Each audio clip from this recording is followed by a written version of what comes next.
Et si je vous disais qu'un garçon de 17 ans, vendu pour 20 pièces d'argent par ses propres frères, allait devenir le deuxième homme le plus puissant du monde antique? Ce n'est pas un conte, c'est l'histoire de Joseph. Et ce qui lui est arrivé va vous étonner. Au cœur du territoire de Canaan, dans un endroit où le ciel semblait rencontrer l'horizon et où les promesses divines résonnaient sur les collines, vivait une famille dont le destin allait transformer le cours d'une nation entière. Ce récit suit Joseph, un jeune homme dont le parcours a été façonné par des visions, des trahisons, des épreuves et une foi inébranlable. Il était le fils de Jacob, descendant d'Isaac, et portait l'héritage d'Abraham. Joseph appartenait à une lignée choisie par le divin, avec l'essence d'une alliance sacrée coulée dans ses veines. Son histoire montre comment la providence agit dans les moments les plus sombres de l'humanité, transformant les épreuves terribles en occasion d'accomplir un dessein grandiose. Nous allons explorer ce récit remarquable, celui d'un jeune aimé, devenu esclave par trahison, puis élevé parmi les plus grands dirigeants de l'Antiquité. Ce récit retrace le parcours de Joseph, une personne ordinaire guidée par une divinité extraordinaire. Joseph fut le 11e enfant de Jacob, né d'un amour profond pour Rachel, la femme que son père avait servie pendant 14 ans pour l'épouser. Dans le chapitre 30 de la Genèse, versets 22 à 24, on découvre le moment marquant de sa naissance. À ce moment-là, le Créateur se souvint de Rachel. Le divin entendit ses prières et lui permit de concevoir. Elle tomba enceinte et donna naissance à un garçon, déclarant que le Tout-Puissant avait effacé sa honte. Elle appela l'enfant Joseph, exprimant l'espoir que le ciel lui accorderait un autre fils. Joseph représentait bien plus qu'un membre de plus dans la grande famille de Jacob. Il occupait une place particulière dans le cœur de son père. Le chapitre 37 de la Genèse, verset 3, explique qu'Israël aimait Joseph plus que tous ses autres enfants, car il était né durant sa vieillesse, et il lui fit une tunique ornée. Ce vêtement symbolisait quelque chose d'exceptionnel. Il montrait clairement l'affection particulière que Jacob ressentait pour Joseph. Ce lien fort entre le père et le fils avait des racines profondes. Joseph était le premier fils de Rachel, la femme que Jacob aimait vraiment. Pendant de longues années, Rachel était restée sans enfant, alors que sa sœur Léa donnait des enfants à leur mari. Ainsi, quand Joseph naquit enfin, il représentait une prière exaucée, le fruit d'un amour sincère. Pour Joseph, son père incarnait la confiance et la droiture. Pour Jacob, Joseph apportait de la lumière à ses vieux jours. La tunique que Jacob offrit à Joseph n'était comme aucune autre. Longue et colorée, elle ressemblait à un vêtement royal, distinguant celui qui la portait comme une personne à part, dispensée des travaux pénibles que ses frères accomplissaient. À chaque fois que Joseph portait cette tunique, elle rappelait à tous sa position privilégiée. Ce vêtement allait vite devenir un élément central de son histoire, d'abord symbole d'amour, puis marqueur de souffrance. Ce que Jacob offrit comme un geste de tendresse fut perçu par ses autres enfants comme une preuve d'injustice. La préférence de Jacob provoqua une tension croissante dans la famille. Le chapitre 37, verset 4, montre la réaction des frères de Joseph. En voyant que leur père aimait Joseph plus que tous les autres, ils le haïssaient et ne pouvaient lui parler paisiblement. La jalousie s'installait dans leur cœur comme une mauvaise herbe, étouffant toute affection qu'ils auraient pu éprouver. Chaque geste d'affection de Jacob envers Joseph ne faisait qu'augmenter l'amertume des autres fils. Ils cessèrent de le voir comme un frère et commencèrent à le percevoir comme une menace, un jeune qui avait volé l'amour de leur père. Cette tunique colorée était pour eux le symbole vivant de l'injustice qu'ils ressentaient. Tandis qu'il travaillait durement sous le soleil, Joseph se promenait librement, vêtu comme un prince, échappant aux tâches familiales. Les tensions montèrent d'un cran lorsque Joseph, âgé de seulement 17 ans, commença à faire des rêves puissants et précis, semblant annoncer qu'il régnerait un jour sur sa famille. Sans en comprendre pleinement le sens ni les conséquences, il raconta ses visions à ses frères. Son premier rêve survint lors d'une soirée paisible. Dans le chapitre 37, versets 5 à 7, Joseph le raconte. Joseph fit un rêve, et après l'avoir raconté à ses frères, ils le détestèrent encore plus. Il leur dit d'écouter le rêve qu'il avait fait. Nous étions tous en train de lier des gerbes dans les champs, quand soudain, ma gerbe se leva et resta debout, tandis que vos gerbes l'entouraient et se prosternaient devant elle. Ce rêve n'était pas une simple imagination de jeune homme. Il s'agissait d'un message sacré, une révélation du plan que le Créateur avait pour Joseph. Les gerbes représentaient la famille de Jacob, et celle de Joseph, dressée au centre, annonçait le rôle de chef qu'il allait occuper. La réaction ne se fit pas attendre. Le verset 8 du chapitre 37 rapporte leur réponse. Ses frères lui demandèrent s'il comptait régner sur eux. Allait-il vraiment gouverner leur vie? Leur haine s'intensifia à cause de ses rêves et de ses paroles. Peu après, Joseph fit un autre rêve, encore plus étonnant. Le verset 9 du même chapitre dit ceci. Il fit un autre rêve et le raconta à ses frères. « Écoutez, leur dit-il, j'ai encore fait un rêve. Cette fois, le soleil, la lune et 11 étoiles se prosternaient devant moi. Ce rêve étendait le message.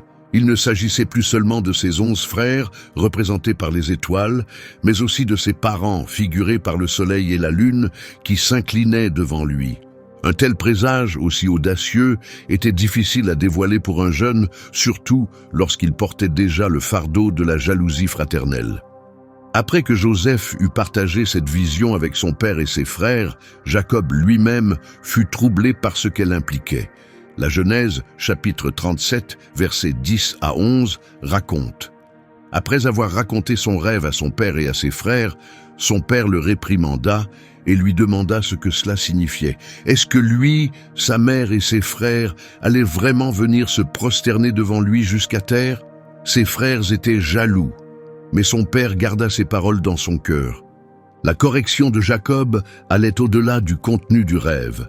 Elle portait sur le manque de discernement de Joseph. Jacob semblait exprimer son incrédulité face à l'idée de devoir, en tant que chef de famille, honorer son propre fils. Pourtant, malgré ce reproche public, Jacob réfléchit en privé à la signification de ce rêve. Il savait que le Créateur parlait souvent à travers des visions, et peut-être qu'un message profond était en train d'émerger. Mais pour les frères de Joseph, ces rêves devinrent insupportables. Joseph était loin de se douter que le simple fait de partager ses rêves allait déclencher une série d'événements qui déchireraient sa famille.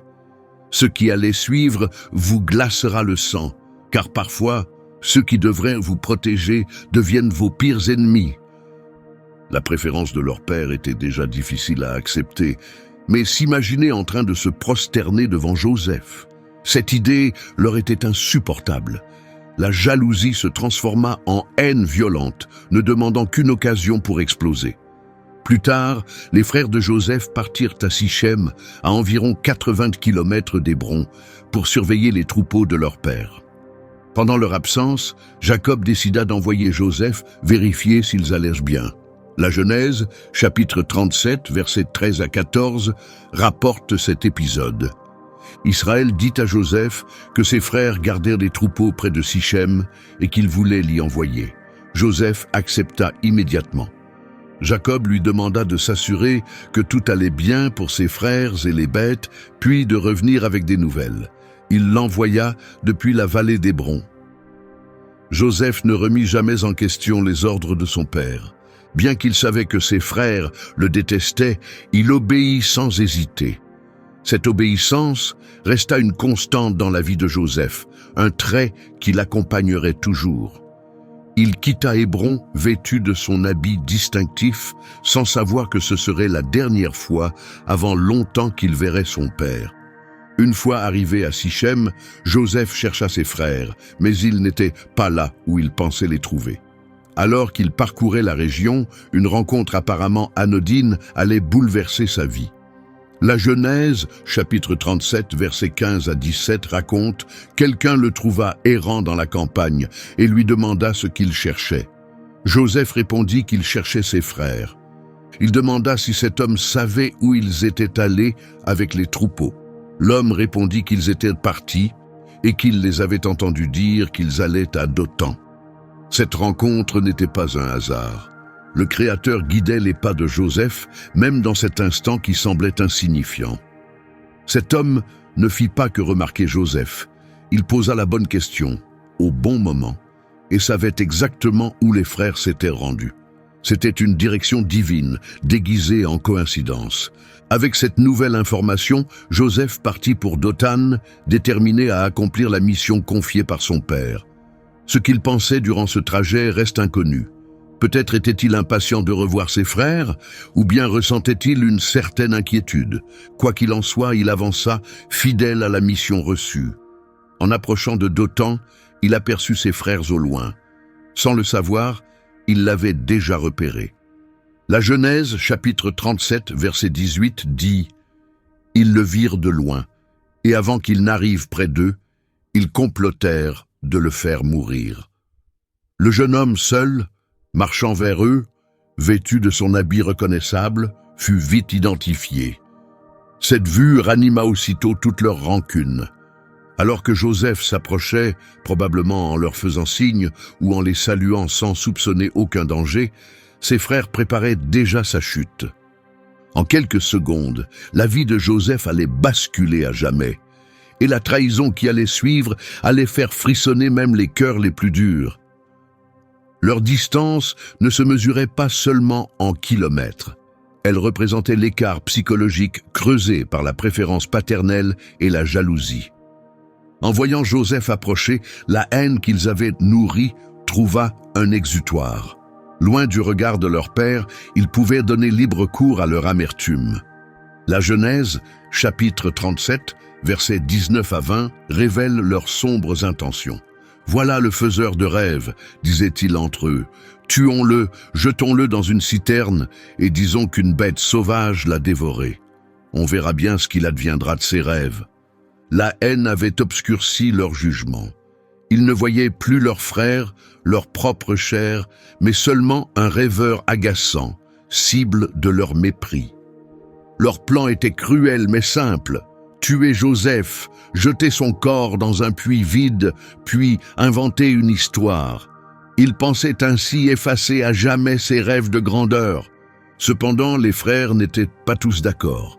Ruben, l'aîné, intervint. En tant que premier-né, il comprenait sa responsabilité et savait qu'il aurait à répondre devant leur père. La Genèse, chapitre 37, versets 21 à 22, rapporte son intervention. En apprenant ce qui se tramait, Ruben tenta de sauver Joseph de leurs mains. Il suggéra de ne pas le tuer. Il proposa d'éviter toute violence et de le mettre dans un puits du désert sans lui faire de mal.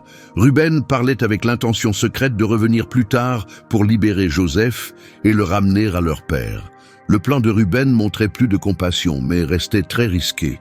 Il choisit une approche de compromis sans affronter directement ses frères.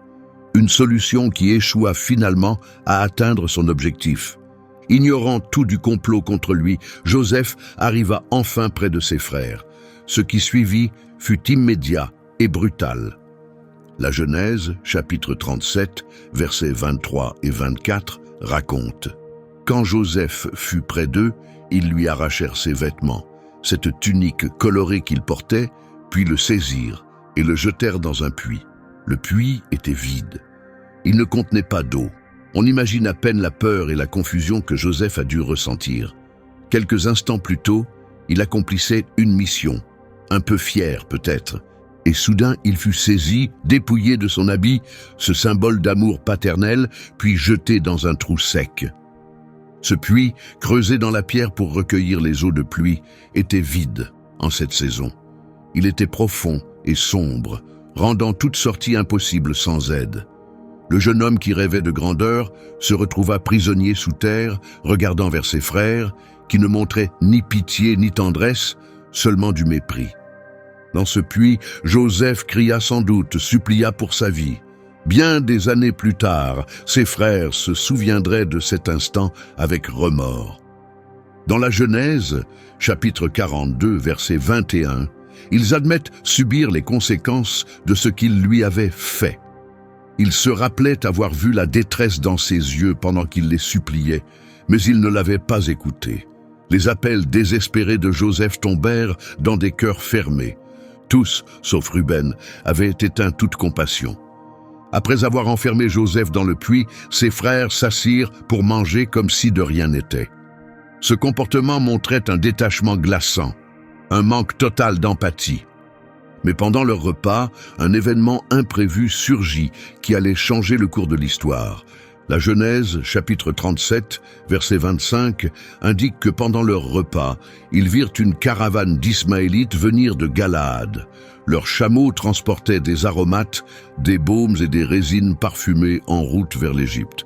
Ces marchands empruntaient l'axe commercial reliant la Mésopotamie à l'Égypte, traversant le territoire de Canaan. En les voyant, Juda, l'un des frères, eut une idée qu'il présenta comme moins cruelle, mais qui combinait le rejet de Joseph avec une opportunité de profit personnel. La Genèse, chapitre 37, versets 26 et 27, rapporte sa proposition. Juda demanda quel avantage ils auraient à tuer leur frère et à cacher sa mort. Il proposa plutôt de le vendre à ses marchands ismaélites sans lui faire de mal direct. Il leur rappela que Joseph était leur frère, de leur propre chair. Les autres acceptèrent. Cette suggestion plaisait aux frères pour deux raisons. Elle évitait un meurtre direct, apaisant en partie leur conscience, tout en leur rapportant de l'argent. De plus, vendre Joseph à des marchands en route vers l'Égypte assurait qu'ils seraient suffisamment éloignés pour ne jamais révéler leur crime à Jacob. Ils mirent immédiatement leur nouveau plan à exécution. La Genèse, chapitre 37, verset 28, décrit cette vente. Lorsque les marchands madianites arrivèrent, les frères sortirent Joseph du puits et le vendirent aux Ismaélites pour 20 pièces d'argent. Ceux-ci l'emmenèrent vers l'Égypte. Le texte mentionne à la fois les Ismaélites et les Madianites, probablement pour indiquer que ce groupe de marchands était composé de plusieurs tribus, toutes descendantes d'Abraham, mais issues d'enfants autres qu'Isaac. Le prix de 20 pièces d'argent représentait la valeur habituelle d'un jeune esclave à cette époque. Pour ses frères, Joseph ne valait guère plus que cela. Ce jeune qui rêvait de grandeur était devenu simple marchandise, traité comme un bien à échanger, arraché à sa terre et à sa famille. Ruben, qui avait prévu de sauver Joseph en secret, était absent au moment de la transaction. La Genèse, chapitre 37, versets 29 et 30, montre sa réaction à son retour. En revenant au puits et découvrant l'absence de Joseph, Ruben déchira ses vêtements. Il courut vers ses frères, leur demandant où était passé l'enfant. Il s'interrogeait sur ce qu'il lui restait à faire. Ruben était réellement bouleversé. Il se souciait de Joseph et se sentait responsable, en tant qu'aîné, devant leur père. Pendant ce temps, la caravane poursuivait sa route vers l'Égypte avec Joseph parmi ses marchandises. Pour Joseph, c'était le début d'une nouvelle vie dans un pays inconnu, dont la langue, les coutumes et les croyances lui étaient totalement étrangères. Tout ce qu'il connaissait et aimait restait derrière lui. Son père Jacob, sa terre natale, sa liberté. L'avenir semblait sombre et désespéré, pourtant le divin ne l'avait pas abandonné. Mais c'est ici que l'histoire prend un tournant incroyable. Ce qui paraissait être la fin n'était en réalité que le commencement de quelque chose d'extraordinaire. En vérité, à travers cette injustice terrible, le Créateur commençait à accomplir les visions révélées à Joseph. Après le départ de Joseph vers l'Égypte, ses frères durent gérer la suite de leur plan.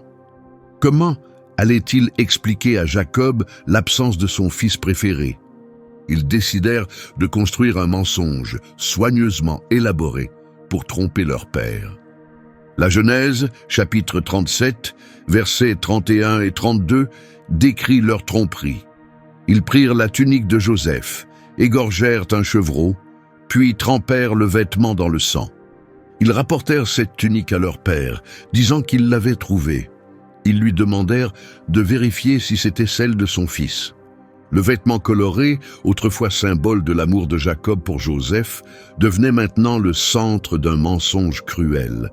Les frères ne dirent jamais clairement que Joseph était mort. Ils montrèrent seulement la tunique ensanglantée, laissant Jacob tirer lui-même ses conclusions. Cette stratégie indirecte rendait leur mensonge d'autant plus perfide. Face à leur père, quelques mots suffirent. Ils présentèrent la tunique avec une apparente incertitude. Ce geste froid visait à ce que Jacob imagine le pire, sans qu'ils aient à prononcer le mensonge. Jacob réagit exactement comme il l'avait prévu. La Genèse, chapitre 37, verset 33, montre sa reconnaissance immédiate. Il identifia la tunique et déclara qu'elle appartenait à son fils. Il conclut qu'une bête féroce l'avait dévorée. Il était convaincu que Joseph avait été tué violemment. Jacob tomba dans le piège, croyant à cette fausse tragédie. Sa douleur fut immense. La Genèse, chapitre 37, versets 34 et 35, décrit son profond chagrin. Jacob déchira ses vêtements, mit un sac sur ses reins et pleura son fils pendant de nombreux jours. Tous ses enfants tentèrent de le consoler, mais il refusa toute consolation. Il déclara qu'il descendrait dans la tombe en pleurant son fils. Ainsi, leur père continua de pleurer Joseph. L'Écriture montre un homme brisé. Déchirer ses vêtements et porter un sac étaient des signes visibles de deuil dans cette culture. Mais la peine de Jacob allait au-delà des rites. C'était une tristesse qui rejetait toute consolation, une souffrance qu'il déclara vouloir porter jusqu'à sa mort. Fait troublant, tous ses enfants tentèrent de le réconforter, y compris ceux qui avaient vendu Joseph et fabriqué toute cette tromperie. Ils faisaient semblant de partager la douleur de leur père tout en cachant la vérité. Joseph était encore vivant, en route vers l'Égypte, enchaîné. Jacob disait qu'il pleurerait jusqu'à rejoindre son fils dans la mort, convaincu d'avoir perdu l'enfant qu'il aimait tant, le fils de Rachel. Cette blessure, il croyait qu'elle ne guérirait jamais. Il ne pouvait pas savoir qu'un jour, il découvrirait que Joseph était en vie et qu'il occupait un rang immense en Égypte. Pendant que Jacob s'abandonnait à une peine sans fin, les frères de Joseph poursuivaient leur vie, portant le poids de leurs fautes. Ils avaient éliminé leur frère haï, mais le prix était élevé, vivre des années dans le mensonge en voyant leur père se consumer dans le chagrin. Tandis que Jacob pleurait sans fin, persuadé de la mort de son fils, Joseph arrivait en Égypte, réduit en esclavage. Sa vie avait basculé en quelques jours. Passer de fils préféré à esclave étranger semblait irréversible. Pourtant, malgré ces conditions terribles, Joseph n'était pas seul. La Genèse, chapitre 39, verset 1, décrit son arrivée en Égypte. Joseph avait été emmené en Égypte. Un Égyptien nommé Potiphar, officier de Pharaon et chef des gardes, l'acheta aux marchands ismaélites qui l'y avaient conduit. Potiphar était un homme influent, un haut fonctionnaire, responsable de la sécurité du roi. Ainsi, Joseph se retrouva dans la maison d'un homme de haut rang dans la société égyptienne. Dans cet environnement étranger, des choses étonnantes commencèrent à se produire. La Genèse, chapitre 39, versets 2 et 3, dit que la présence divine restait avec Joseph et qu'il réussissait tout ce qu'il entreprenait dans la maison de son maître égyptien. Son maître vit que le divin était avec lui et que tout prospérait entre ses mains. C'est un moment clé du récit. Alors que tout semblait perdu, loin de sa maison, réduit à l'esclavage, l'Écriture souligne que la présence du Créateur accompagnait Joseph. Dieu ne l'avait pas abandonné. Cette présence divine se manifestait non seulement comme un soutien spirituel, mais aussi par des résultats concrets. Joseph réussissait dans toutes ses tâches, au point que son maître païen reconnut quelque chose d'exceptionnel chez ce jeune esclave hébreu. Ses capacités impressionnèrent Potiphar, qui lui fit rapidement confiance. La Genèse, chapitre 39, verset 4, dit que Joseph gagna la faveur de son maître et devint son serviteur personnel. Potiphar lui confia la gestion de sa maison, mettant tous ses biens sous son autorité. Pour un esclave étranger récemment acheté, recevoir une telle responsabilité sur toute une propriété était absolument extraordinaire. L'ascension de Joseph dans la maison de Potiphar continua. La Genèse, chapitre 39, versets 5 et 6, explique qu'à partir du moment où Joseph fut nommé intendant, la bénédiction divine toucha la maison de l'Égyptien à cause de lui. La faveur divine s'étendit à tout ce que Potiphar possédait, y compris sa maison et ses terres. Ainsi Potiphar remit tout entre les mains de Joseph. Avec Joseph aux commandes, il ne s'occupait plus que de ses repas. L'influence positive de Joseph était si forte qu'elle apportait prospérité à toute la maison de Potiphar. Les récoltes étaient abondantes, les affaires florissantes et tout fonctionnait avec efficacité, grâce à l'action de Joseph et donc à la présence divine qui agissait à travers lui. Potiphar comprit la valeur de Joseph et lui donna autorité totale. Il ne se souciait plus que de ses repas, une expression qui désigne probablement ses affaires personnelles, notamment sa femme, ce qui deviendra important par la suite. L'Écriture ajoute un autre détail sur Joseph. Il avait une belle apparence et un corps bien fait. Ce détail, en apparence anodin, allait devenir central, car la beauté de Joseph allait rapidement attirer l'attention indésirable de l'épouse de Potiphar. La situation de Joseph dans la maison de son maître semblait enfin stable. Malgré son statut d'esclave, il détenait autorité et confiance. Mais son apparence, combinée à sa position dans la maison, allait engendrer de nouvelles épreuves. La Genèse, chapitre 39, verset 7, signale le début du problème. Un jour, la femme de son maître jeta les yeux sur Joseph et lui proposa de coucher avec elle. L'épouse de Potiphar ne se contenta pas de l'observer de loin. Elle exprima clairement son désir, sans retenue, en lui proposant une relation interdite. Joseph fit face à une tentation réelle et dangereuse. Jeune, loin de chez lui, dans un pays aux mœurs et valeurs différentes, poursuivi par une femme puissante, il aurait été facile de céder. Mais Joseph fit preuve d'une force morale remarquable. La Genèse, chapitre 39, versets 8 et 9, rapporte la réponse de Joseph. Il refusa en expliquant à la femme de son maître que ce dernier lui avait tout confié. Rien ne lui était interdit, sauf elle, car elle était son épouse. Il conclut « Comment pourrais-je faire un acte aussi mauvais et pécher contre Dieu ?» Les paroles de Joseph révèlent ses valeurs profondes. Il commence par reconnaître la confiance de Potiphar. Mais surtout, il voit dans cet acte une offense envers Dieu. Même loin de sa famille et de son cadre religieux, Joseph resta fidèle à ses principes. L'épouse de Potiphar, cependant, ne renonça pas.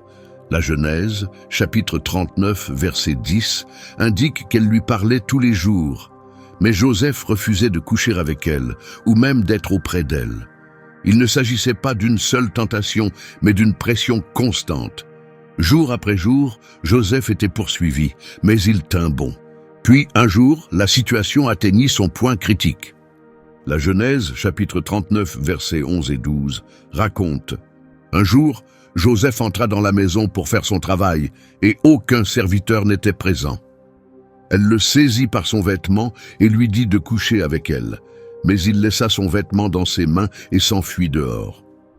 L'épouse de Potiphar intensifia ses avances. Elle le saisit physiquement, tentant de le forcer. Joseph réagit immédiatement, avec fermeté. Il s'échappa, abandonnant son manteau. Ce geste montrait que Joseph préférait rester fidèle à Dieu, même au prix de sa sécurité ou de sa réputation. Mais cette fuite transforma le désir de la femme en colère. Humiliée et rejetée, elle décida de se venger. La Genèse, chapitre 39, versets 13 à 15, décrit la suite. Voyant qu'il avait laissé son vêtement dans ses mains et s'était enfui, elle appela les serviteurs. Elle leur dit « Regardez cet Hébreu qu'on nous a amené pour se moquer de nous. Il est venu vers moi pour me forcer, mais j'ai crié. En entendant mon cri, il a laissé son vêtement près de moi et s'est enfui dehors. » L'épouse de Potiphar renversa complètement la vérité. Elle se présenta comme victime, alors qu'elle était l'agresseur. Elle utilisa le vêtement de Joseph, qui aurait pu prouver son innocence, comme une fausse preuve contre lui. Avec habileté, elle attisa aussi les préjugés culturels en insistant sur l'origine étrangère de Joseph, en l'appelant « cet Hébreu ». Et elle continua son récit. La Genèse, chapitre 39, versets 16 à 18 poursuit. Elle conserva son vêtement près d'elle en attendant l'arrivée de son mari. Par la suite, elle raconta ceci. « L'Hébreu que tu as introduit chez nous s'est approché de moi pour me ridiculiser. Mais quand j'ai crié au secours, il a laissé son vêtement près de moi et s'est enfui de la maison.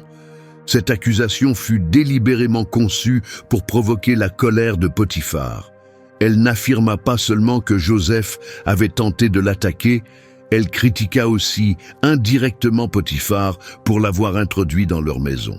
Le mensonge fut présenté avec une telle persuasion que Potiphar crut le récit de sa femme sans le remettre en question. Joseph allait toucher le fond, mais parfois Dieu accomplit ses plus grandes œuvres dans les lieux les plus sombres. Regardez ce qui va se passer ensuite. Potiphar réagit immédiatement et sévèrement. Le chapitre 39 de la Genèse, versets 19 et 20, indique qu'après avoir entendu le récit de sa femme, décrivant ce que son serviteur lui avait fait, il fut rempli de colère. Il fit saisir Joseph et l'enferma dans la prison où étaient détenus les prisonniers du roi. Pour Potiphar, la preuve semblait irréfutable. Le vêtement de Joseph était resté avec sa femme et elle avait raconté une histoire crédible. Même s'il avait peut-être des doutes, en tant que haut responsable de l'administration de Pharaon, il devait réagir pour préserver sa position et sa dignité. Joseph, ce jeune homme déjà vendu comme esclave et qui s'était établi dans la maison de Potiphar, subissait maintenant une nouvelle chute dévastatrice. Après avoir été un gestionnaire respecté et digne de confiance, il devenait prisonnier, condamné pour des actes qu'il n'avait pas commis. Encore une fois, il souffrait de l'injustice de la société. L'endroit où Joseph fut envoyé n'était pas une prison ordinaire. Elle accueillait les prisonniers du roi, probablement un lieu de haute sécurité réservé aux criminels d'État ou à ceux qui avaient offensé le palais. Pour Joseph, c'était un autre moment sombre de son existence. Pourtant, même dans cette période noire, les Écritures offrent un message d'encouragement. Le verset 21 du chapitre 39 de la Genèse affirme que la présence divine était avec Joseph, lui témoignant de la bonté et lui faisant obtenir la faveur du chef de la prison. Même en prison, Dieu ne l'avait pas abandonné. Tout comme Potiphar avait perçu quelque chose d'exceptionnel en lui, le responsable de la prison le remarqua aussi rapidement. Tout comme le vêtement coloré avait suscité la jalousie de ses frères et son apparence avait attiré l'attention de l'épouse de Potiphar, désormais, c'est la personnalité de Joseph qui brillait, même dans l'ombre de la prison égyptienne. Le dessein divin pour sa vie continuait à se déployer malgré l'injustice et l'adversité. La prison de Pharaon n'était pas un lieu ordinaire. Cette structure austère abritait des membres déchus du palais. Là, coupé de tout ce qu'il connaissait, Joseph entamait une nouvelle phase de vie, accusé à tort de crimes qu'il n'avait pas commis. Les murs froids et humides de la prison égyptienne auraient pu briser n'importe quelle volonté. Mais Joseph se montra différent. Selon le verset 21 du chapitre 39, la présence divine était avec lui, lui accordant bonté et faveur auprès du responsable de la prison. Malgré l'obscurité de son emprisonnement, Dieu ne l'avait pas abandonné.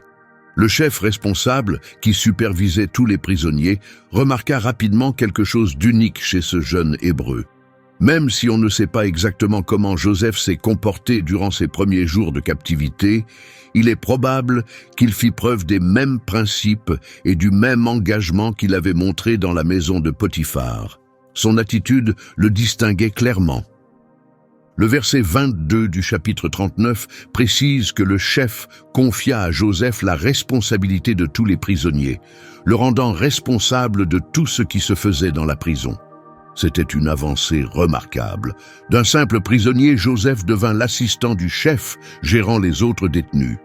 La confiance du chef envers Joseph était totale, car selon le verset 23 du chapitre 39, il ne surveillait plus rien de ce que Joseph gérait, car Dieu était avec lui et faisait réussir tout ce qu'il entreprenait.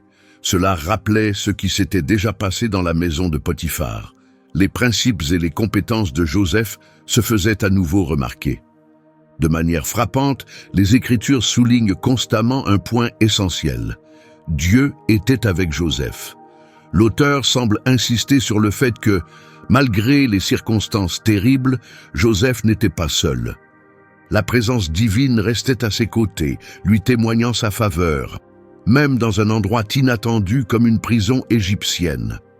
Alors que les autres prisonniers vivaient probablement dans le désespoir, Joseph agissait, administrant la prison avec excellence. Il transforma la discipline en opportunité.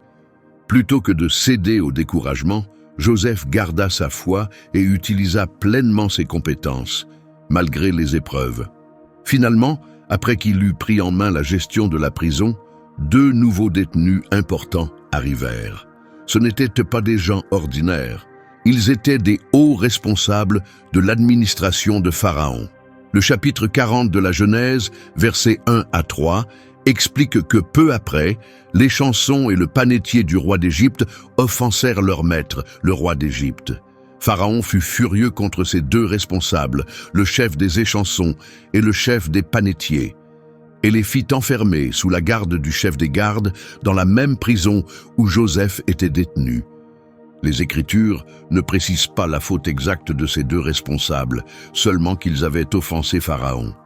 Dans l'Antiquité, une petite erreur dans la préparation des boissons ou des repas royaux pouvait être jugée gravissime, peut être interprétée comme une tentative d'empoisonnement.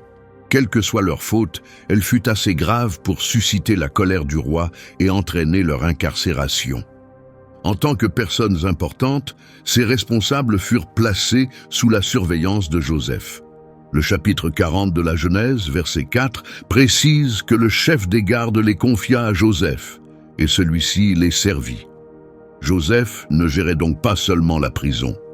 Il s'occupait personnellement des besoins de ses prisonniers distingués. Un soir, un événement remarquable se produisit. Les versets 5 à 7 du même chapitre expliquent que les 2 hommes, l'échanson et le panetier du roi d'Égypte, enfermés avec Joseph, firent chacun un rêve durant la même nuit, chaque rêve ayant une signification particulière. Le lendemain, Joseph remarqua leur inquiétude. Il demanda alors à ses responsables de Pharaon, détenus avec lui, pourquoi ils étaient tristes ce jour-là. Joseph montra une sensibilité exceptionnelle en percevant leur mal-être. Il aurait pu ignorer leurs émotions pour se concentrer sur ses tâches, mais au lieu de cela, il observa leur visage préoccupé et s'enquit de leur tourment. Ce simple geste compatissant révélait la bonté de Joseph. Les 2 hommes répondirent au verset 8 qu'ils avaient fait des rêves, mais que personne ne pouvait les interpréter. Joseph déclara que les interprétations viennent de Dieu. Il leur demanda de raconter leurs rêves. Sa réponse est particulièrement remarquable. Dans un pays rempli de devins et d'interprètes de songes, Joseph ne s'attribua aucun mérite. Il indiqua que seul Dieu pouvait donner le véritable sens des rêves. C'était une déclaration courageuse de la part d'un captif hébreu au cœur de l'Égypte. L'échanson prit la parole en premier. Dans les versets 9 à 11, il raconta avoir vu un cep devant lui, avec 3 sarments. Ce cep bourgeonna, ses fleurs donnèrent des grappes mûres. Le calice de Pharaon était dans sa main, il pressa les grappes dans le calice, puis le tendit à Pharaon. Le rêve contenait des éléments significatifs. Le cep, les 3 sarments, et le vin versé dans le calice de Pharaon. Les chansons s'attendaient peut-être à une mauvaise nouvelle, mais Joseph donna une interprétation encourageante. Au verset 12 et 13, Joseph expliqua que les 3 sarments représentaient 3 jours. Dans 3 jours, Pharaon rétablirait sa position et il reprendrait son service, comme auparavant, en servant la coupe du roi. L'interprétation de Joseph était directe et claire. Dans seulement 3 jours, l'échanson retrouverait son rôle dans l'administration de Pharaon. Une excellente nouvelle. Cependant, Joseph poursuivit en formulant une demande personnelle. Au versets 14 et 15, on découvre que Joseph demanda à l'échanson, lorsque tout irait mieux pour lui, de penser à lui et de lui montrer de la bienveillance. Il lui demanda de parler de lui à Pharaon afin qu'il soit libéré de cette prison. Joseph expliqua qu'il avait été enlevé de son pays, le pays des Hébreux, et qu'il n'avait rien fait pour mériter l'emprisonnement. C'est un moment profondément personnel dans le récit de Joseph. Bien qu'il conservât sa foi en Dieu, il restait un homme confronté à l'injustice. Il voyait en les chansons une possible voie vers la liberté. Peut-être que sa situation allait enfin changer. Joseph demanda simplement à être rappelé que les chansons parlent de lui à Pharaon. Après avoir entendu l'interprétation positive donnée à les chansons, le panetier principal osa à son tour raconter son rêve. Dans les versets 16 et 17, il expliqua avoir vu 3 corbeilles de pain sur sa tête. La plus haute contenait des pâtisseries pour Pharaon, mais des oiseaux les mangeaient dans la corbeille posée sur sa tête. Son rêve aussi comportait le chiffre 3 et était lié à sa profession, mais il y avait un élément inquiétant. Les oiseaux mangeaient les aliments posés sur sa tête. Malheureusement, l'interprétation de Joseph fut accablante. Au verset 18 et 19, Joseph en expliqua le sens. Les 3 corbeilles représentaient 3 jours. Dans 3 jours, Pharaon le ferait décapiter et exposerait son corps sur un poteau où les oiseaux viendraient de le dévorer. Ce rêve contenait une signification tragique. Après 3 jours, Pharaon ordonnerait la mort du panetier. Les oiseaux dévorant les aliments symbolisaient de vrais oiseaux mangeant son corps après l'exécution. Contrairement à les chansons, il ne serait pas rétabli, mais connaîtrait une fin terrible. Le courage de Joseph en révélant cette dure vérité est à souligner.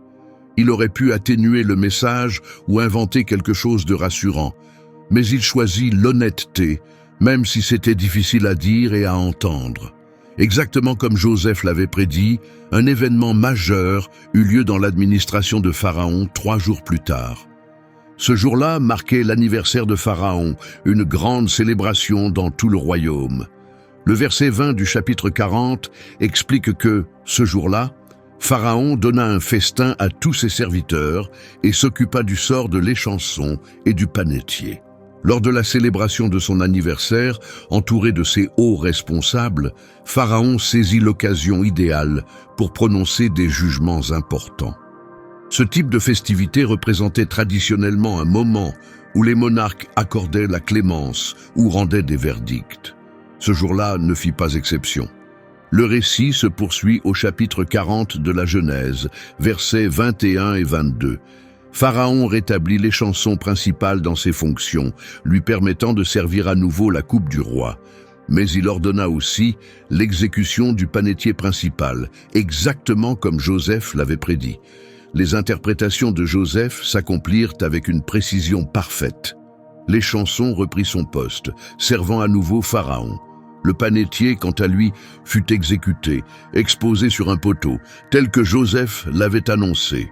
Cette réalisation exacte des visions confirma le don authentique que Dieu avait confié à Joseph. Il ne s'agissait pas d'intuition ou de simples suppositions. C'est Dieu lui-même qui avait révélé le sens profond de ses songes. Pour les chansons, ce jour apporta joie et renouveau. Il retourna dans la résidence royale, reprit ses responsabilités et remercia sans doute les divinités égyptiennes pour cette issue favorable. Pour le panetier, ce fut le désastre annoncé par Joseph. Mais en ce qui concerne Joseph, les chansons désormais rétablies, se souvint-il du jeune Hébreu qu'il avait rencontré en prison. La porte de la cellule allait-elle enfin s'ouvrir? Malheureusement, les choses ne se passèrent pas ainsi. Le verset 23 du chapitre 40 précise que les chansons principales oublia totalement Joseph. Il ne pensa plus à lui. 2 années. Joseph allait attendre encore 2 longues années dans cette prison. Mais Dieu préparait quelque chose de grand. Le prochain songe à interpréter allait changer le destin des nations. Lire ce passage a quelque chose de bouleversant. Après avoir aidé les chansons, lui avoir expliqué son rêve et apporté du réconfort pendant leur captivité, Joseph fut tout simplement oublié dès que les chansons retrouva les privilèges du palais. Peut-être, absorbé par la joie et les plaisirs retrouvés, les chansons perdit de vue la promesse qu'il avait faite. Peut-être ne voulait-il pas mentionner un captif hébreu à Pharaon. L'Écriture ne donne pas de détails sur ses motivations, mais le chapitre 41, verset 1, indique qu'au bout de 2 années entières, Pharaon fit un rêve. Cela signifie que Joseph resta encore 2 ans en prison après les événements avec les chansons et le panetier. 2 années d'attente, 2 années d'oubli apparent. Pendant ce temps, Joseph atteignait environ 30 ans. Toute sa jeunesse s'était écoulée loin de sa terre natale, d'abord comme esclave. Pour la plupart, une telle épreuve briserait tout espoir. Mais Dieu n'avait pas terminé l'histoire de Joseph. En réalité, les événements les plus extraordinaires étaient encore à venir. Après 2 années entières, toujours enfermé, Joseph allait être appelé à jouer un rôle capital. Car au sein du palais impérial, quelque chose d'étrange se produisit. Pharaon lui-même, le plus haut dirigeant d'Égypte, considéré comme un dieu vivant, fit des rêves troublants que personne ne parvint à interpréter. Le chapitre 41, versets 1 à 4, relate le premier songe. 2 ans plus tard, Pharaon se vit au bord du Nil. Soudain, 7 vaches grasses et en bonne santé sortirent du fleuve et se mirent à paître dans les roseaux. Puis, 7 autres vaches, laides et maigres, sortirent à leur tour et se placèrent près des premières, au bord de l'eau. Ces vaches affamées dévorèrent les 7 vaches grasses et belles. Alors, Pharaon se réveilla. Un rêve très particulier. Le Nil représentait la source même de la vie égyptienne. Les vaches symbolisaient l'abondance et la prospérité. Pourtant, ici, un phénomène étrange survenait. Des bêtes faibles et maladives consommaient celles qui incarnaient de la force et la beauté. Cet événement bouleversait l'ordre naturel. Pharaon se rendormit, mais son sommeil fut à nouveau interrompu par un autre rêve tout aussi étrange. Le chapitre 41, versets 5 à 7, raconte qu'il rêva encore. Cette fois, 7 épis de blé bien formés et pleins poussaient sur une même tige. Ensuite, 7 autres épis, maigres et desséchés par le vent d'Est, apparurent. Ces épis abîmés engloutirent les 7 beaux épis. Alors Pharaon se réveilla. Encore un rêve. Ce songe aussi renfermait des symboles essentiels à la vie égyptienne, notamment le blé, base de l'alimentation.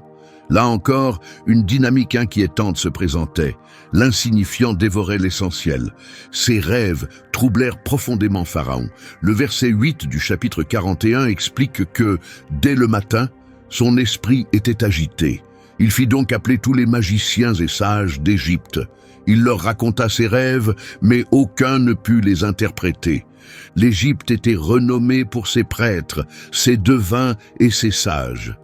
Pharaon avait accès aux esprits les plus brillants du royaume. Ils consultèrent les archives, invoquèrent les dieux, mobilisèrent tout leur savoir pour comprendre les visions royales.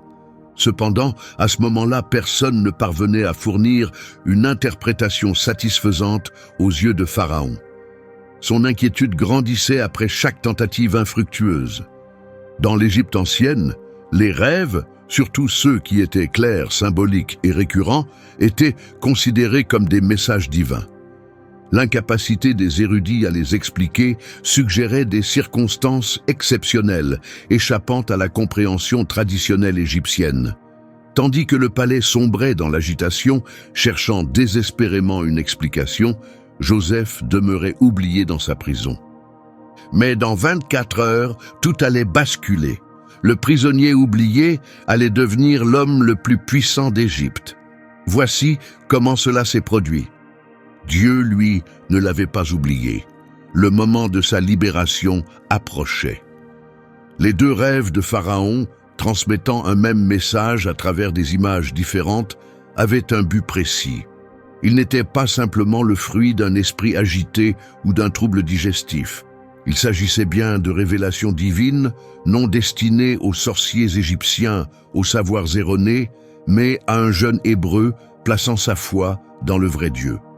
Le temps passé en prison par Joseph touchait à sa fin. Les songes troublants de Pharaon allaient devenir la clé de sa liberté.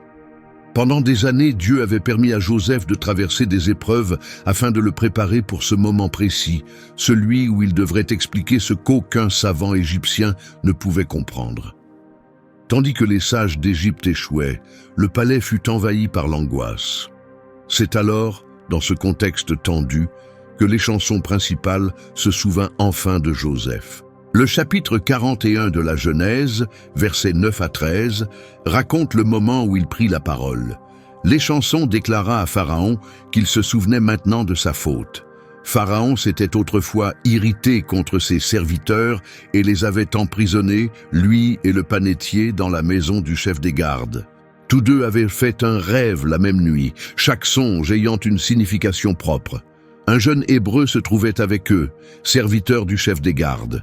Il lui avait raconté leurs rêves et il leur avait donné une interprétation différente pour chacun. Et tout s'était produit exactement comme il l'avait prédit. Lui, les chansons, avait été rétabli dans ses fonctions, tandis que l'autre avait été exécuté. Ainsi, 2 longues années plus tard, les chansons se rappela Joseph. Remarquez la façon dont il le présente à Pharaon. Il ne parle pas seulement d'un prisonnier, mais d'un homme doté d'un don remarquable, qui avait déjà su expliquer des songes avec justesse. Pharaon réagit immédiatement. Le verset 14 du chapitre 41 précise que Pharaon fit appeler Joseph et celui-ci fut rapidement sorti de prison. Après s'être rasé et changé de vêtements, il se présenta devant Pharaon. La situation de Joseph changea soudainement et radicalement. Un instant auparavant, il n'était qu'un prisonnier oublié. Le moment suivant, il se tenait devant l'homme le plus puissant d'Égypte. Le fait qu'il se soit rasé et ait revêtu d'autres habits souligne l'importance qu'il accordait à ce moment. La propreté était une valeur centrale dans la culture égyptienne, surtout pour ceux admis en présence de Pharaon. Imaginez la scène. Joseph, le jeune Hébreu vendu comme esclave et emprisonné à tort, avançait désormais dans les couloirs du palais royal, escorté par des gardes vers la salle du trône. Son cœur battait sûrement fort, mais sa confiance restait ancrée en Dieu qui l'avait toujours soutenu. Lorsqu'il se retrouva enfin devant Pharaon, il n'y eut pas de longue cérémonie. Le roi voulait une explication immédiate de ses rêves. Le verset 15 rapporte que Pharaon dit à Joseph qu'il avait fait un rêve que personne ne pouvait interpréter, mais qu'il avait appris que Joseph pouvait le faire, simplement en entendant le songe. Cette déclaration était directe, presque exigeante. Pharaon ne faisait pas une demande, il posait une attente. En tant que dirigeant suprême, il attendait une réponse immédiate et sans discussion. Pourtant, la réponse de Joseph fut d'une grande humilité. Au verset 16, Joseph déclara à Pharaon qu'il n'avait lui-même aucun pouvoir pour interpréter les rêves, mais que c'est Dieu qui donnerait une réponse favorable à Pharaon. Cette réaction révèle la véritable nature de Joseph. Face à l'homme le plus puissant du monde connu, il ne chercha ni gloire ni reconnaissance personnelle. Il dirigea plutôt toute l'attention vers Dieu. C'était un acte de foi courageux dans un pays rempli de divinité où Pharaon lui-même était considéré comme un dieu. Joseph affirma que le Dieu des Hébreux, au-dessus des dieux égyptiens, des sorciers et même de lui-même, apporterait la réponse. Cette attitude de foi et d'humilité dut étonner Pharaon, habitué à des conseillers en quête constante de faveur. Malgré la solennité du moment et le prestige du pouvoir égyptien, Joseph resta fidèle à ses valeurs et à sa foi. Il savait que tout don ou capacité provenait de Dieu et il l'affirma immédiatement. Pharaon, peut être intrigué par cette réponse audacieuse ou tout simplement pressé d'avoir une explication, poursuivit et raconta ses rêves en détail. Désormais, Joseph devait avoir confiance que le même Dieu qui l'avait aidé en prison continuerait à l'éclairer, même au cœur du pouvoir égyptien. Après avoir attentivement écouté les 2 rêves de Pharaon, Joseph donna immédiatement l'explication. Il parla avec une assurance et une précision venant uniquement de Dieu. Le chapitre 41 de la Genèse, versets 25 à 28, relate le début de son interprétation. Joseph déclara à Pharaon que les 2 rêves avaient une seule et même signification. Dieu avait révélé à Pharaon ce qui allait arriver. Les 7 vaches grasses représentaient 7 années, tout comme les 7 épis pleins représentaient également 7 années. Les 2 songes disaient la même chose. Les 7 vaches maigres et laides venues ensuite représentaient aussi 7 années, tout comme les 7 épis desséchés par le vent d'Est. Ceux-ci annonçaient 7 années de famine. Joseph expliqua que ces 2 rêves exprimaient en réalité un seul message, répété pour souligner son importance et sa certitude. Les vaches et les épis symbolisaient des années, 7 d'abondance, suivies de 7 de famine extrême. Le fait que le rêve ait été doublé, sous des formes différentes, montrait la ferme décision divine. Puis, au verset 29 à 31, Joseph poursuivit. 7 années d'abondance allaient venir sur toute l'Égypte, mais ensuite 7 années de famine allaient suivre. Toute l'abondance serait oubliée, car la famine ravagerait le pays. La prospérité ne laisserait aucun souvenir, tant la famine serait terrible. Joseph ne se contenta pas d'une simple explication. Il en montra toute la gravité. La famine à venir serait si dévastatrice qu'elle effacerait jusqu'au souvenir des années prospères. Ce serait une crise sans précédent, capable de détruire le pays. Au verset 32, Joseph précisa que si le rêve était apparu 2 fois à Pharaon, c'est que Dieu avait arrêté fermement cette décision et qu'il allait l'exécuter rapidement. Cette dernière partie de l'explication était un avertissement clair. Ce n'était pas une possibilité lointaine, mais un décret divin déjà en marche. Le double rêve confirmait son imminence et sa certitude. Beaucoup se seraient arrêtés là, satisfaits d'avoir résolu l'énigme. Mais Joseph alla plus loin. Il proposa un plan concret. Au verset 33 à 36, il conseilla à Pharaon de choisir un homme sage et avisé et de lui confier la gestion du pays d'Égypte. Il fallait nommer des intendants dans tout le pays et prélever 20% des récoltes pendant les 7 années d'abondance. Il fallait rassembler ses ressources, stocker les grains sous l'autorité de Pharaon dans les villes et les conserver pour les années de famine. Ces provisions serviraient à nourrir le peuple pendant la crise, afin d'éviter la destruction du pays par la famine. Joseph fit bien plus que prédire. Il donna une solution complète. Son plan était précis et structuré, nommer un gestionnaire compétent sur toute l'Égypte, mettre en place un système de collecte de 20% des récoltes pendant les années prospères, construire des centres de stockage dans les villes, utiliser ces réserves pendant la famine afin d'éviter la catastrophe. Cela révélait un sens exceptionnel de la gestion, mêlant foi, intelligence et sens de l'organisation. Son expérience dans la maison de Potiphar et en prison l'avait préparé à proposer une gestion à l'échelle nationale. La réaction de Pharaon et de ses conseillers fut immédiate. Les versets 37 et 38 indiquent que le plan plut à Pharaon et à tous ses serviteurs.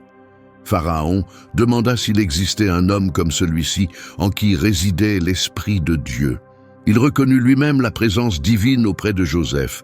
Pour un dirigeant égyptien, adorateur de plusieurs dieux et considéré lui-même comme divin, c'était une reconnaissance remarquable. La sagesse de Joseph et sa personnalité avaient profondément marqué Pharaon. Ses conseils concrets, alliés à la justesse de son interprétation, laissèrent une impression durable. En une seule rencontre, Joseph passa du statut de prisonnier oublié à celui de conseiller honoré du plus puissant empire de l'époque. Tout cela parce qu'il avait humblement attribué son don à Dieu. Impressionné par Joseph, Pharaon prit une décision étonnante. Plutôt que de le remercier et de le renvoyer, il le jugea parfaitement apte à mettre en œuvre le plan proposé. Les versets 39 et 40 rapportent la déclaration de Pharaon. Il dit à Joseph que puisque Dieu lui avait révélé tout cela, personne n'était aussi intelligent et sage que lui. Il le mit à la tête de sa maison et tout le peuple devrait obéir à ses ordres. Seul Pharaon resterait au-dessus de lui en rang. Ce fut une ascension fulgurante. En quelques instants, Joseph passa du cachot au second rang du royaume. Seul Pharaon lui était supérieur. Cette décision montrait à quel point Joseph avait convaincu Pharaon, tout en soulignant la gravité de la crise à venir. Pour officialiser cette nomination exceptionnelle, Pharaon accomplit des gestes symboliques. Les versets 41 à 43 relatent ces événements. Pharaon déclara à Joseph sa mission, contrôler l'ensemble du territoire égyptien. Il retira son sceau officiel de sa main pour le remettre à Joseph. Il lui donna également des vêtements en tissu élégant et un collier en or. Il organisa pour lui un transport digne de son rang de vice-roi avec des personnes annonçant son arrivée. Ainsi, il lui confia le contrôle total de l'Égypte. Chaque élément du rituel portait une signification importante dans la culture historique égyptienne. Le sceau officiel symbolisait le pouvoir impérial. Celui qui le portait pouvait approuver des documents au nom du pharaon. Cela revenait à posséder l'outil permettant d'autoriser les lois sur le territoire. Les vêtements en tissu raffiné étaient réservés à l'aristocratie et aux chefs religieux. Ils représentaient la pureté et un rang supérieur. Joseph, autrefois vêtu comme un prisonnier, portait désormais les plus beaux tissus d'Égypte. Le collier en or représentait la distinction et la reconnaissance publique. C'était un signe évident pour tous que Joseph bénéficiait de l'approbation du pharaon. Le char royal représentait l'autorité et la visibilité. Joseph avait désormais la permission de voyager à travers toute l'Égypte au nom du pharaon. Les crieurs, ordonnant de laisser passer Joseph, annonçaient à tous que cet homme, autrefois méprisé, était désormais honoré de tous. Le pharaon confirma ensuite le nouveau rôle de Joseph. Dans la Genèse, chapitre 41, verset 44, il déclara qu'il était le pharaon, mais que sans l'autorisation de Joseph, personne ne pouvait agir dans tout le pays. Cette déclaration établissait un contrôle total. Tout en Égypte nécessitait l'accord de Joseph. Un tel pouvoir, presque absolu, fut accordé à un homme autrefois esclave et emprisonné. La vie de Joseph avait changé de manière spectaculaire. Pour l'intégrer pleinement dans la culture égyptienne, le pharaon accomplit deux autres gestes importants. Il donna d'abord à Joseph un nom égyptien. Dans la Genèse, chapitre 41, verset 45, on apprend que le pharaon appela Joseph Tsafnat-Panéa et qu'il arrangea son mariage avec Asnath, fille de Potiphéra, prêtre à On. Le nom Tsafnat-Panéa signifiait probablement « révélation divine » ou « détenteur de secrets ». Il reconnaissait ainsi le don particulier de Joseph pour interpréter les visions. Ce nouveau nom facilitait l'acceptation de Joseph par le peuple égyptien, car un nom étranger aurait pu susciter des résistances. Le pharaon organisa aussi le mariage de Joseph avec Asnath, fille d'un prêtre influent Don, aussi appelé Héliopolis, l'un des centres religieux majeurs d'Égypte. Cette union liait Joseph à la classe spirituelle égyptienne et renforçait son statut social. Joseph était arrivé en Égypte comme un esclave pauvre, vendu par ses frères. À présent, grâce à des événements guidés par la Providence, il devenait pratiquement un roi, un nouveau nom, une épouse de l'élite et le contrôle total du pays. L'histoire de Joseph illustre puissamment comment le divin transforme des situations terribles en opportunités pour réaliser de grands desseins. Joseph commença immédiatement à mettre son plan en action. 7 années d'abondance s'annonçaient, mais la famine viendrait ensuite, rendant chaque instant de préparation précieux. Dans la Genèse, chapitre 41, versets 46 à 49, ses premières actions sont décrites. Joseph avait 30 ans lorsqu'il entra au service du pharaon.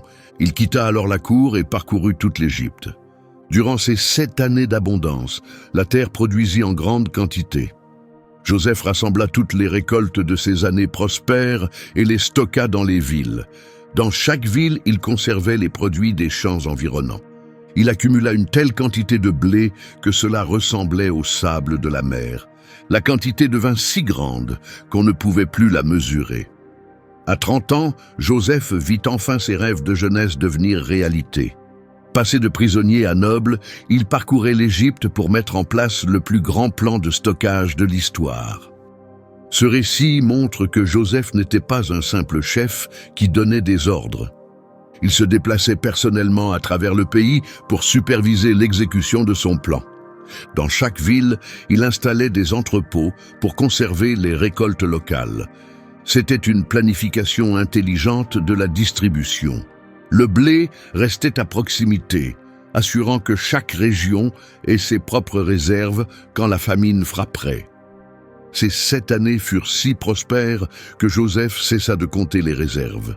La quantité évoquait le sable de la mer, une expression biblique pour parler de l'innombrable.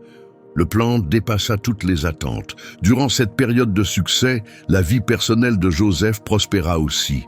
Dans la Genèse, chapitre 41, versets 50 à 52, il est dit que, avant l'arrivée des années de famine, Joseph eut 2 fils avec Asnath, fille du prêtre Potiphéra. Joseph appela son premier fils Manassé, disant que Dieu lui avait permis d'oublier toutes ses souffrances et la maison de son père. Son second fils s'appela Éphraïm, car Dieu l'avait rendu fécond dans le pays de sa misère. Les noms de ses enfants révèlent des aspects profonds de son état spirituel et émotionnel à cette époque. Manassé signifie « faire oublier ». Joseph reconnaissait que Dieu l'avait aidé à guérir de la trahison de ses frères et de la séparation avec sa famille. Il n'avait pas effacé leurs souvenirs, comme on le verra plus tard, mais la douleur de ces souvenirs avait été apaisée par la réalisation d'un but supérieur. Éphraïm signifie doublement fécond. Ce nom reconnaissait la transformation divine des épreuves de Joseph en réussite. Après des années d'esclavage et d'emprisonnement, Joseph bénéficiait désormais d'un rang élevé, avait une famille et menait une vie pleine de sens. Les intentions malveillantes de ses frères avaient été transformées en bénédictions divines. Finalement, les 7 années d'abondance s'achevèrent, conformément aux prédictions de Joseph, et la famine commença à se répandre dans tout le territoire. Dans la Genèse, chapitre 41, versets 53 à 54, on lit que les 7 années prospères en Égypte prirent fin, puis commencèrent les 7 années de famine, exactement comme Joseph l'avait annoncé. La famine toucha toutes les régions avoisinantes, mais dans toute l'Égypte, il y avait encore de quoi se nourrir. Cette famine ne se limita pas à l'Égypte, elle s'étendit aux pays voisins. Il s'agissait d'une crise régionale qui affectait plusieurs peuples et nations. Cependant, grâce à la stratégie de Joseph, l'Égypte était bien mieux préparée que les autres pays. Les citoyens réagirent rapidement. Dans la Genèse, chapitre 41, versets 55 et 56, on apprend que lorsque l'Égypte fut frappée par la famine, les habitants réclamèrent de la nourriture au Pharaon. Le Pharaon leur dit de s'adresser à Joseph et de suivre ses instructions. Quand la famine se répandit dans tout le pays, Joseph ouvrit tous les entrepôts et vendit du blé aux Égyptiens, car la famine était sévère dans toute l'Égypte. Le plan fonctionna exactement comme prévu. Quand les habitants eurent faim, le Pharaon resta en retrait. Il renvoya simplement les gens vers Joseph qui gérait tout. Joseph accéda aux réserves accumulées durant les années prospères et organisa une distribution systématique de blé. Il est intéressant de noter que le texte précise que Joseph vendait le blé aux Égyptiens. Il ne s'agissait pas d'une distribution gratuite, mais d'un commerce encadré. Cela permettait probablement d'éviter les abus, les gaspillages ou les accaparements. Ce système assurait aussi la pérennité du programme pendant les 7 longues années de famine. La crise fut si grave qu'elle dépassa les frontières de l'Égypte. Dans la Genèse, chapitre 41, verset 57, on lit que tous les pays vinrent en Égypte pour acheter du blé à Joseph, car la famine était sévère partout dans le monde. Ce passage final établit le contexte du prochain grand événement dans l'histoire de Joseph, la réconciliation avec ses frères. La famine atteignit finalement Canaan, où vivaient Jacob et les autres membres de la famille de Joseph. La crise, qui aurait pu détruire l'Égypte, permit non seulement de sauver le pays, mais aussi d'offrir une voie de salut et de réconciliation pour la famille de Joseph. La stratégie inspirée par Dieu avait parfaitement fonctionné. Celui qui avait été un prisonnier oublié était devenu le protecteur d'un pays entier, et sans le savoir, il protégeait aussi sa propre famille. Son parcours de la fosse à la royauté touchait à son sommet, mais Dieu réservait encore des développements à cet homme fidèle. La famine que Joseph avait prédite s'étendait au-delà des frontières égyptiennes. Elle atteignait les régions voisines, y compris Canaan, où vivait Jacob et le reste de sa famille. Alors que les ressources s'amenuisaient, Jacob apprit que l'Égypte possédait encore du blé. Dans la Genèse, chapitre 42, versets 1 et 2, on voit cette information leur parvenir. Après avoir appris qu'il y avait du blé en Égypte, Jacob demanda à ses fils pourquoi ils restaient inactifs. Il leur dit avoir appris qu'il y avait du blé là-bas. Il leur ordonna de s'y rendre pour acheter des provisions, afin de survivre et de ne pas mourir. Jacob envoya donc 10 de ses fils en Égypte pour acheter du blé, mais il garda Benjamin, le plus jeune, à la maison. Dans la Genèse, chapitre 42, verset 4, on lit que Jacob ne voulut pas envoyer Benjamin, frère de Joseph, avec les autres, de peur qu'un malheur ne lui arrive. Benjamin était le dernier fils que Jacob avait eu avec Rachel, après Joseph. Depuis la perte de Joseph, Jacob était très protecteur envers Benjamin. Lorsque les frères arrivèrent en Égypte, ils furent traités comme tous les acheteurs de blé. Dans la Genèse, chapitre 42, versets 6 et 7, il est dit que Joseph était alors gouverneur du pays, responsable de la vente du blé. Ses frères vinrent donc vers lui et se prosternèrent devant lui. En les voyant, Joseph les reconnut, mais fit comme s'il ne les connaissait pas. Il leur parla durement. 20 ans après avoir été vendu par ses frères, la situation s'était complètement inversée. Ce que Joseph allait faire ensuite allait vous laisser sans voix. C'est un moment fort de l'histoire. Les visions que Joseph avait eues dans sa jeunesse, celles qui avaient provoqué la jalousie de ses frères, se réalisaient sous ses yeux. Ils se prosternaient devant lui, comme dans son rêve des gerbes. Mais Joseph ne révéla pas immédiatement son identité. Il les accusa plutôt d'espionnage. Dans la Genèse, chapitre 42, verset 9, on lit qu'il se souvint alors de ses rêves à leur sujet et les traita d'espions. Il leur dit qu'ils étaient venus repérer les points faibles du pays. Ses frères protestèrent vivement, affirmant qu'ils étaient les fils d'un seul homme vivant en Canaan. Mais Joseph maintint ses accusations et les fit emprisonner pendant 3 jours. Ensuite, il proposa un moyen de vérifier leurs dires.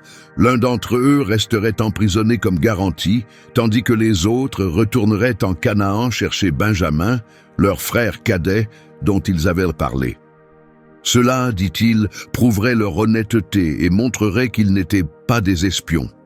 Les frères discutèrent ensemble de cette situation difficile, sans savoir que Joseph comprenait tout ce qu'il disait. Il parlait en hébreu, pensant qu'il avait besoin d'un interprète. Dans la Genèse, chapitre 42, versets 21 à 22, leur échange est rapporté. Ils reconnaissaient subir les conséquences de ce qu'ils avaient fait à leurs frères. Ils se souvenaient de l'avoir vu souffrir, de l'avoir supplié avec détresse, mais ils n'avaient pas voulu l'écouter. C'est pourquoi ce malheur les atteignait maintenant. Ruben leur rappela qu'il les avait pourtant mis en garde de ne pas faire de mal à l'enfant. Mais ils n'avaient pas écouté. À présent, ils devaient répondre de sa mort. En entendant cela, Joseph fut profondément bouleversé. Dans la Genèse, chapitre 42, verset 24, il est dit qu'il s'éloigna pour pleurer. Malgré les années écoulées, la blessure de la trahison était toujours présente. En voyant enfin le remords sincère de ses frères, Joseph fut submergé par l'émotion. Il choisit Siméon pour être retenu en détention et ordonna que les sacs de ses frères soient remplis de blé. En secret, il fit replacer leur argent dans leurs sacs avec des provisions supplémentaires. Les frères repartirent, laissant Siméon prisonnier en Égypte. De retour chez eux, les 9 frères racontèrent à Jacob tout ce qui s'était passé. Ils furent surpris de retrouver leur argent dans leurs sacs. Dans la Genèse, chapitre 42, verset 35, il est dit que pendant qu'ils vidaient leurs sacs, chacun découvrit sa bourse d'argent à l'intérieur. En voyant cela, eux et leur père furent pris de crainte. Jacob fut accablé à l'idée d'envoyer Benjamin en Égypte. Dans la Genèse, chapitre 42, verset 36, il exprima sa douleur en disant qu'on lui avait déjà pris ses fils. Joseph avait disparu, Siméon aussi, et maintenant on voulait lui prendre Benjamin. Tout semblait s'acharner contre lui. Ruben tenta de le rassurer en offrant ses propres enfants comme garantie pour protéger Benjamin. Mais Jacob resta inflexible. Son plus jeune fils ne partirait pas avec eux. Son frère était mort. Il ne lui restait que celui-là. S'il lui arrivait malheur pendant le voyage, cela le ferait descendre dans la tombe accablé de douleur. Mais la famine continua et leurs provisions s'épuisèrent. Jacob demanda alors à ses fils de retourner en Égypte pour acheter de la nourriture. Mais Juda lui rappela qu'il ne pouvait pas y retourner sans Benjamin. Dans la Genèse, chapitre 43, versets 3 à 5, Juda rappela que l'homme les avait prévenus sérieusement.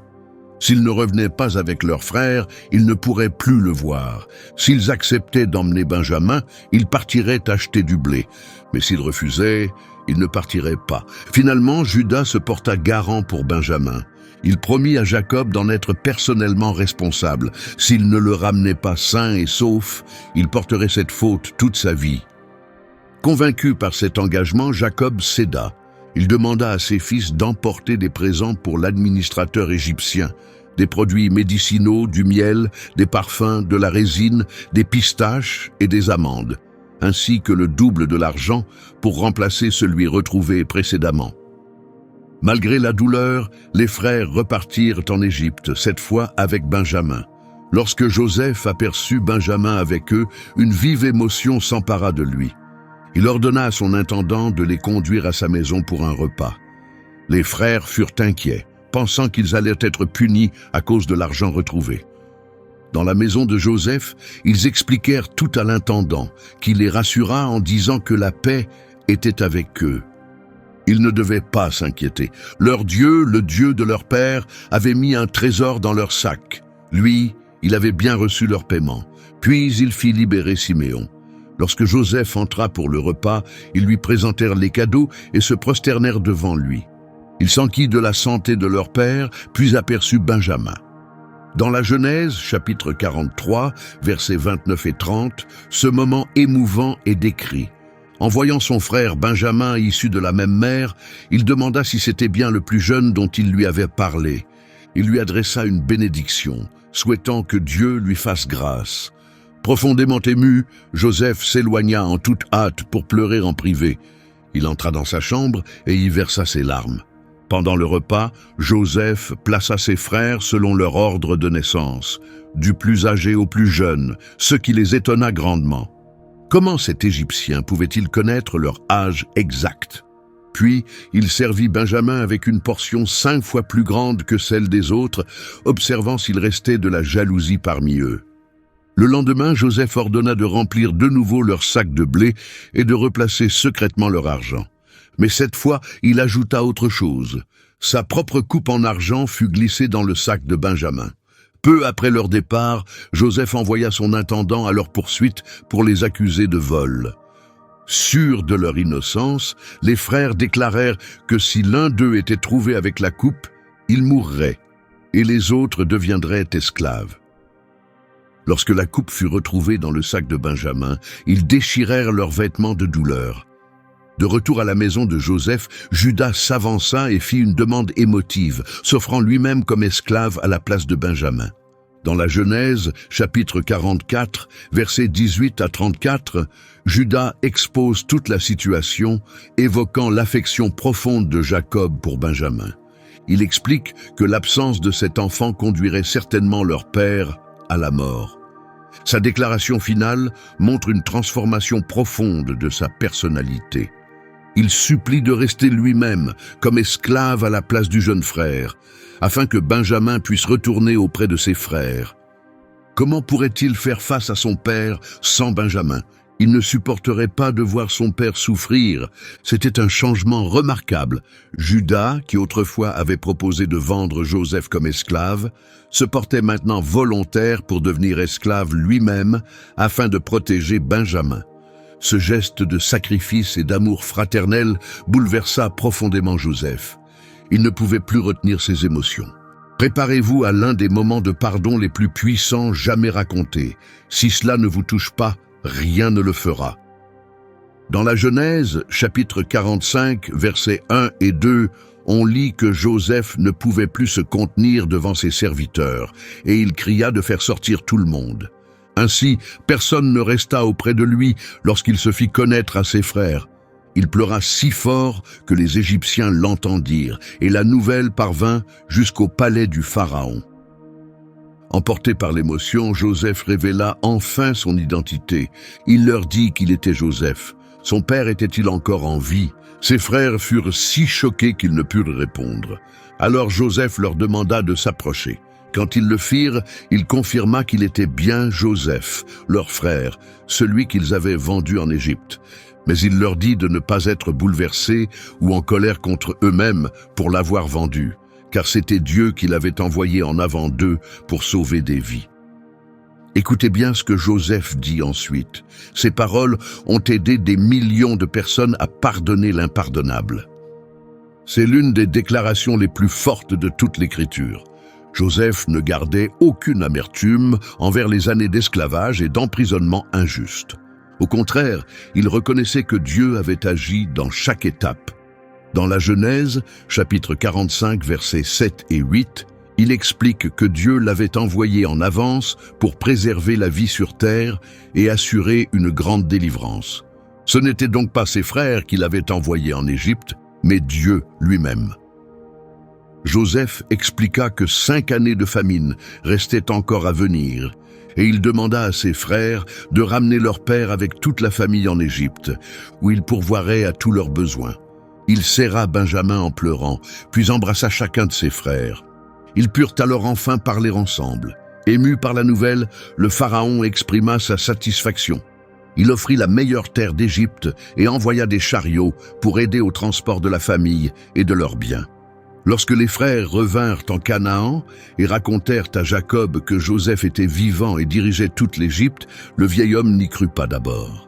Dans la Genèse, chapitre 45, versets 26 et 27, on lit que Jacob fut bouleversé, doutant de leurs paroles.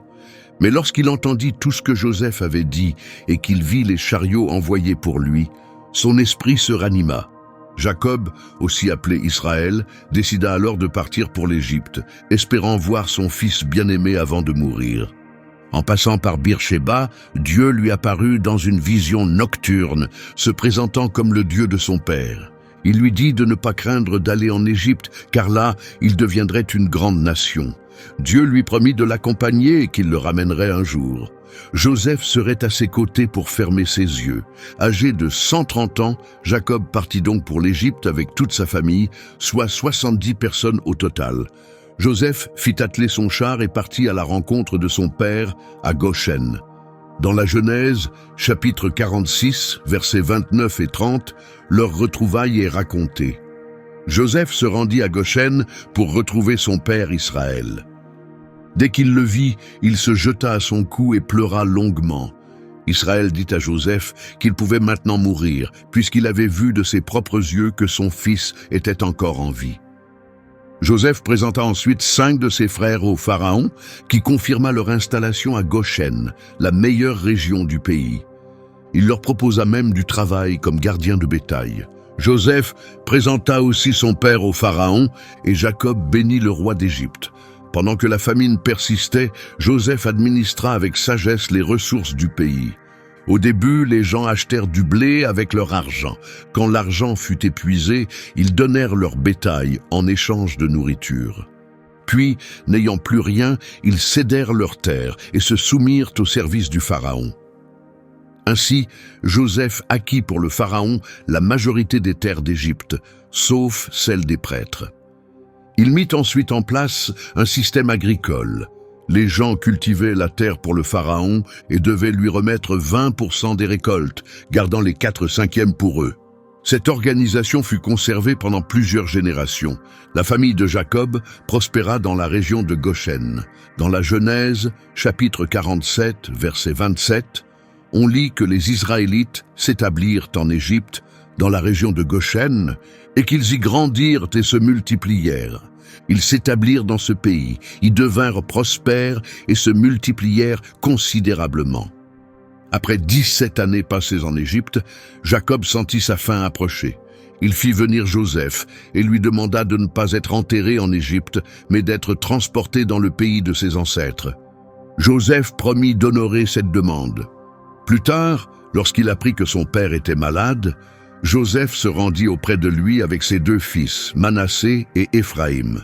Dans un moment émouvant, Jacob croisa les bras pour poser sa main droite sur Éphraïm, le plus jeune, et sa main gauche sur Manassé, l'aîné. Joseph tenta de corriger son père, pensant qu'il s'était trompé à cause de sa vue affaiblie. Mais Jacob répondit qu'il savait ce qu'il faisait. L'aîné deviendrait aussi un peuple important, mais son frère cadet surpasserait en grandeur. Sa descendance formerait une multitude.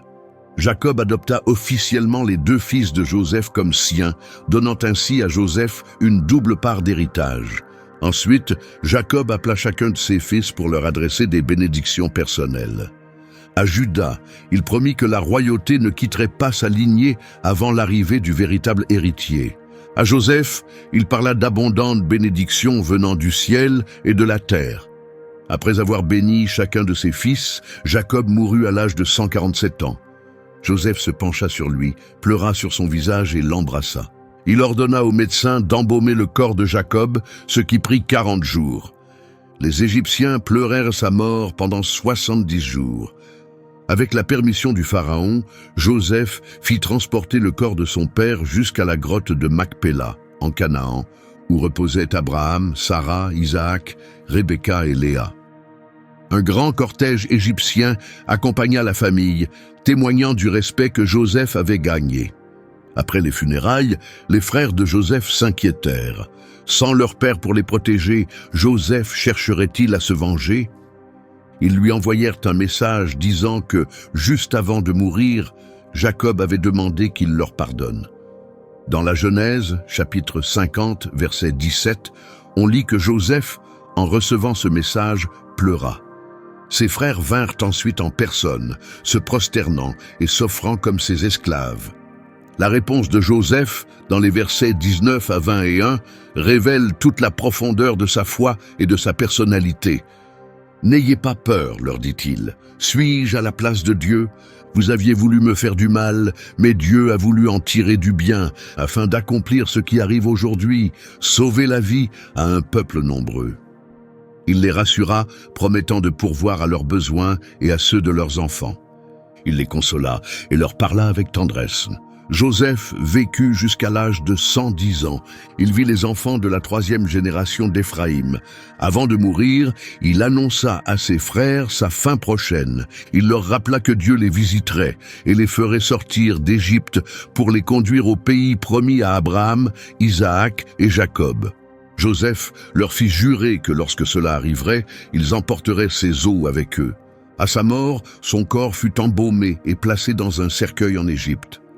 Plus de 400 ans passèrent, jusqu'au moment où Moïse, lors de l'Exode, emporta les ossements de Joseph vers la terre promise, accomplissant ainsi sa dernière volonté.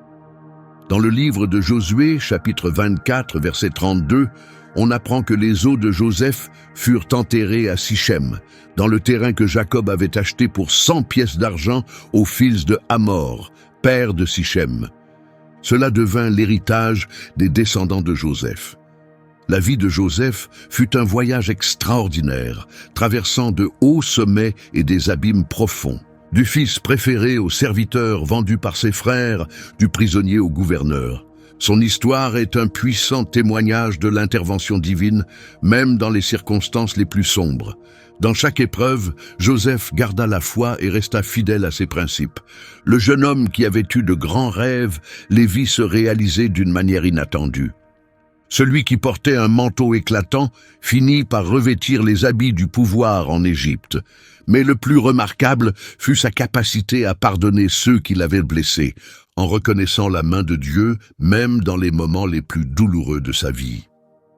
en disant à ses frères, « Vous aviez projeté du mal contre moi, mais Dieu l'a changé en bien. » Joseph exprima une vérité spirituelle qui dépasse sa propre histoire. Par la vie de Joseph, Dieu assura la survie de la famille d'Israël durant une famine dévastatrice, ouvrant ainsi la voie à leur croissance et à la formation d'un peuple. Ce qui avait commencé comme une tragédie familiale se termina en salut pour des multitudes et posa les fondations d'une nation. Mais voici la partie qui va vous bouleverser. Cette histoire n'est pas seulement un récit ancien. Le même Dieu qui transforma la prison de Joseph en palais agit encore aujourd'hui. Et ce qu'il fit pour Joseph, il peut aussi le faire pour vous. Cher ami, toi qui as suivi cette histoire jusqu'ici, l'histoire de Joseph nous enseigne qu'au cœur même des moments les plus sombres, Dieu poursuit des desseins plus vastes. Joseph passa de la fosse à la prison, puis de la prison au trône. Il subit la trahison, la vente, les fausses accusations, l'abandon. Et pourtant il garda sa foi et son intégrité. Et lorsqu'il révéla enfin son identité à ses frères, il prononça des paroles à méditer profondément. « Vous aviez projeté du mal contre moi, mais Dieu l'a changé en bien. » Attention, avant de partir, je dois te poser une question importante. Joseph a attendu 13 ans entre la fosse et le palais. 13 années de trahison, de fausses accusations, de promesses oubliées. Mais il n'a jamais abandonné. Alors voilà ma question, dans quelle fosse es-tu en ce moment? Quelle trahison portes-tu encore en toi? Quel rêve te semble mort? Parce que si Dieu a pu transformer un esclave en premier ministre, qu'est-ce qu'il pourrait faire avec ta situation? Si cette histoire t'a bouleversé, voici ce que je veux que tu fasses. 1. Partage cette vidéo avec une seule personne qui traverse l'enfer en ce moment.